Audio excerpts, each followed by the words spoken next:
Myriam, je veux saluer ton engagement infatigable sur le sujet abordé par le rapport que tu viens de présenter, celui des violences faites aux femmes. Le rapport insiste bien sûr sur la mise à l'abri et le soutien concret aux femmes victimes de violences. Mais il accorde une large place à la question des enfants, comme l'a souligné Claire, co-victimes de violences infligées à leur mère.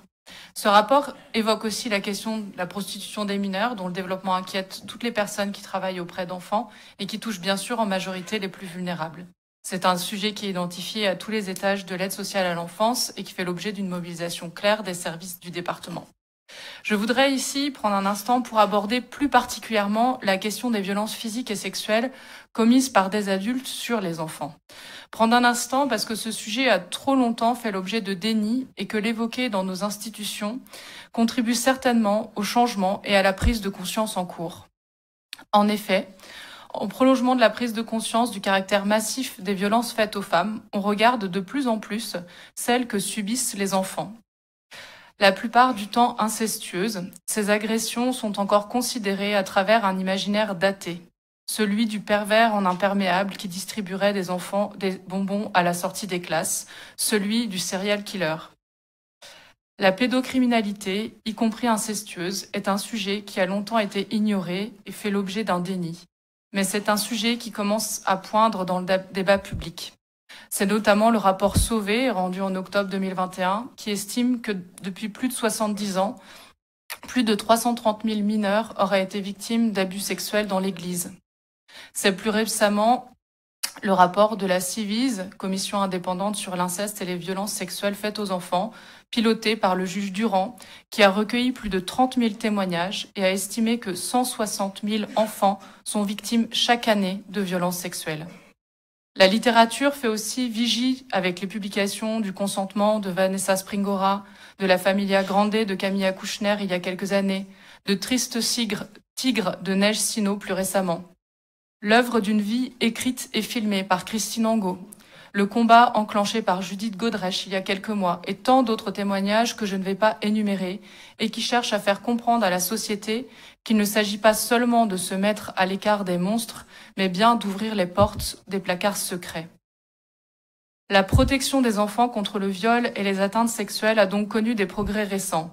D'abord avec la prise de conscience, mais aussi avec des actions concrètes, comme le principe de non-consentement pour les mineurs de 15 ans. Il doit beaucoup à des femmes, élues, militantes, directement concernées ou pas, qui luttent sans relâche contre le système patriarcal et sont souvent vilipendées pour cela même. Ces progrès sont aussi ceux menés par nos institutions en matière de prévention, d'éducation, d'accès aux soins.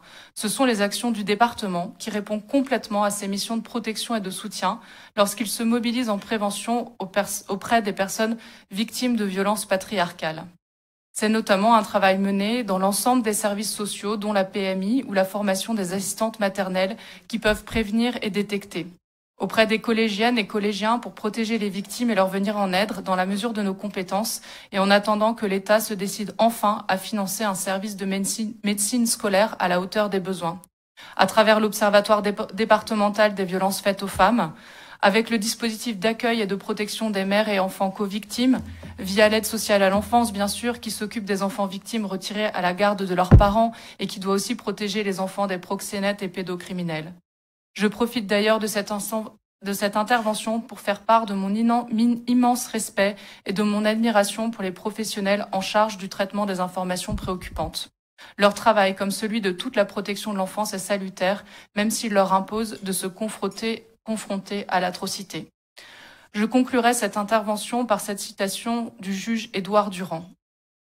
Il n'y a pas beaucoup de possibilités. Il n'y en a que deux. Quand une petite fille ou un petit garçon, une adolescente ou un adolescent, ou une femme adulte ou un homme adulte se dit victime de violences sexuelles, soit on le protège, soit on ne le protège pas. Si on ne le protège pas, c'est qu'on ne le croit pas.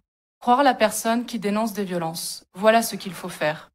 Non pas croire comme un acte de foi, on ne va tout de même pas faire comme si on ne savait pas qu'il y a plusieurs registres dans l'acte de croire. Croire au sens où il faut prendre au sérieux la parole de la personne qui, quel que soit son âge ou son sexe, révèle avoir été victime de violences sexuelles. Il faut prendre la parole au sérieux, la tenir pour vraie et agir en conséquence. Il n'y a absolument aucune autre manière de lutter contre l'impunité des agresseurs. Je vous remercie toutes et tous pour votre écoute. Merci bien.